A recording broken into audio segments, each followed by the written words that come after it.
Of thus spake భగవాన్ శ్రీ సత్య సాయి బాబా.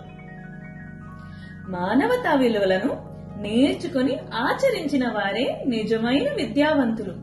ఇలా మన స్వామి చాలా సార్లు వివరించారు.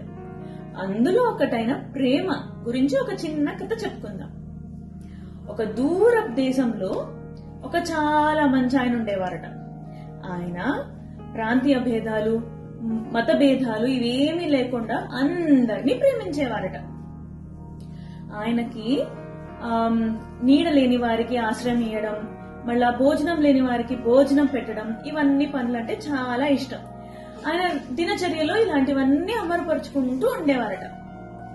ఒకరోజు ఆయన ఇల్లు చేరగా ఆయన రూమ్ లో నుంచి ఒక ప్రకాశవంతమైన కాంతి కనిపిస్తుంది.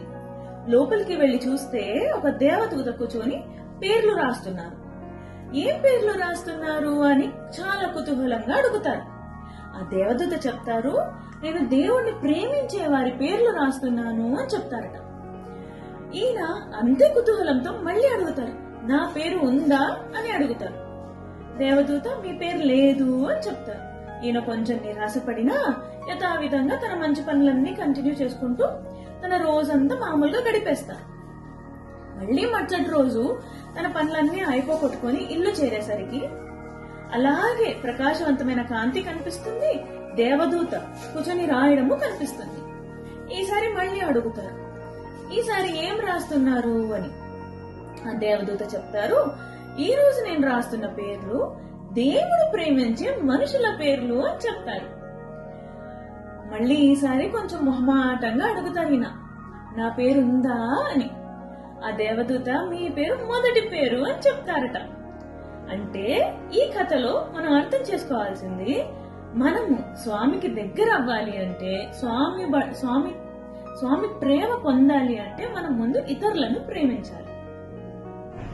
ప్రేమ అంటే ఏమి? స్వామి ఏం చెప్పారంటే, స్వామి చెప్పడం మన హృదయం అనే పేరులోనే దయ అని ఉంది. మన హృదయంని దయతో నింపుకోవడం ప్రేమ.